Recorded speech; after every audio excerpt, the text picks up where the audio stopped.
Have you ever seen those videos online where someone gets pulled over by the police and starts talking about common law, saying they don't consent, and declaring themselves a sovereign citizen or a freeman on the land? It's a fascinating and often dramatic scene. But what's the real story behind it, especially here in the UK?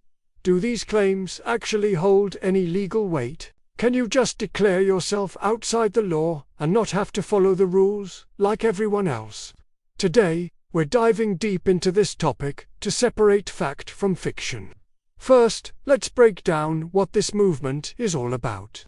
The core idea is that individuals believe they are only bound by laws they consent to, often referring to something they call common law or natural law. They argue that most modern laws, like traffic regulations, tax laws, and even the requirement to have a driving license, are contracts that they have not agreed to.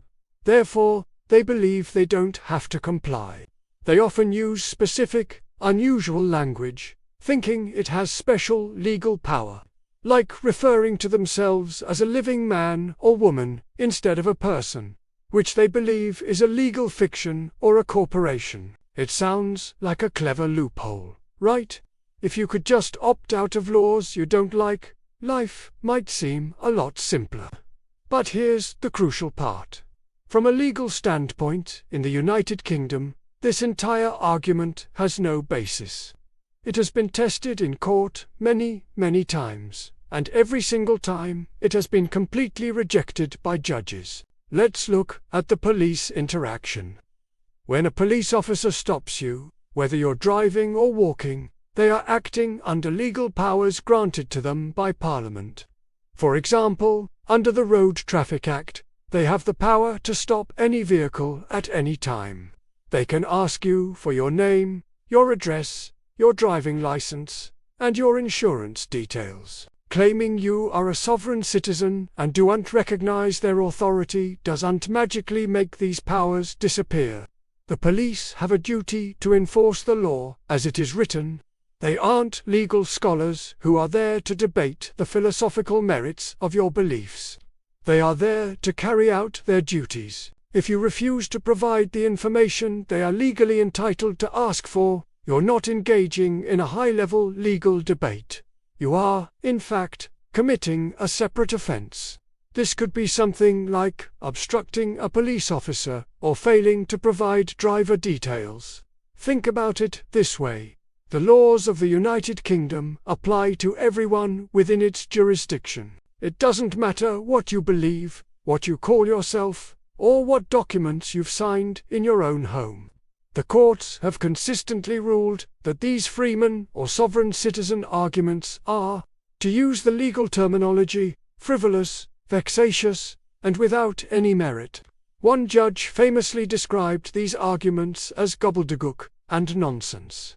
So, why do people keep trying it? Well, the ideas are often spread online through charismatic figures who present this as a hidden secret the government doesn't want you to know. They sell books, seminars, and template documents, often making a lot of money from people who are genuinely frustrated with the system. They present complex legal history in a very simplified and often incorrect way, picking and choosing bits of Magna Carta or old common law texts completely out of context. Let's take Magna Carta, for instance. It's often cited as a source of these so-called ancient rights. But Magna Carta was a specific agreement in 1215 between King John and his barons. Most of its clauses have been repealed over the centuries and have no application to a modern-day traffic stop. The idea that it gives you the right to ignore a police officer is a complete misinterpretation. So, what happens when you try this in the real world? Let's walk through a typical scenario. You get pulled over for speeding.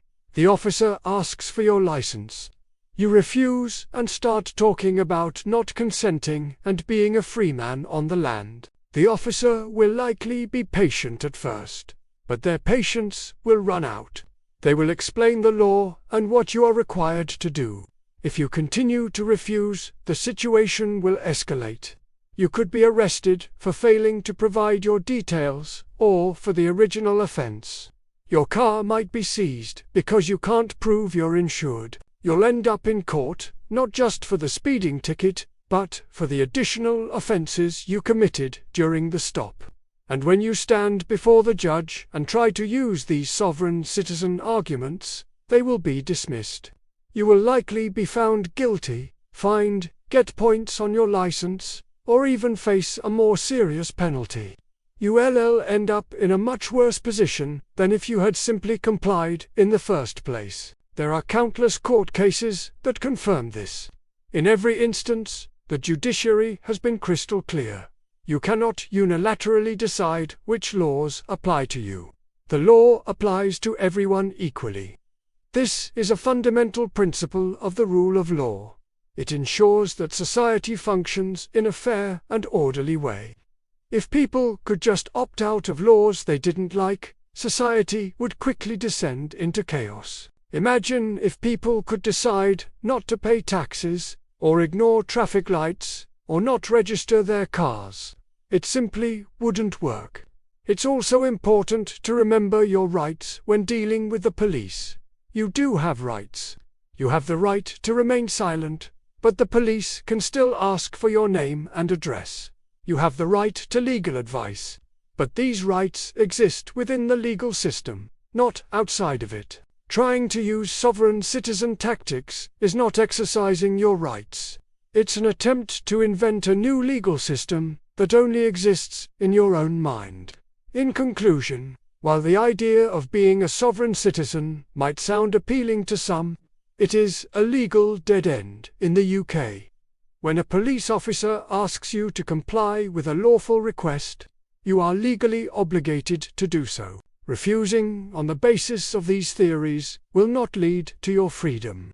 It will almost certainly lead to more legal trouble, fines, and potentially even a criminal record. The law applies to everyone, whether they consent to it or not.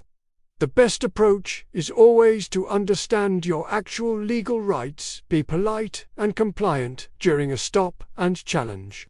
Any issues you have through the proper legal channels, like a court with a qualified solicitor, not with pseudo-legal arguments on the side of the road. Thanks for watching. I hope this cleared up some of the confusion surrounding this topic. If you found this video helpful, please give it a thumbs up. Subscribe for more legal breakdowns, and hit that notification bell. Stay safe and stay informed.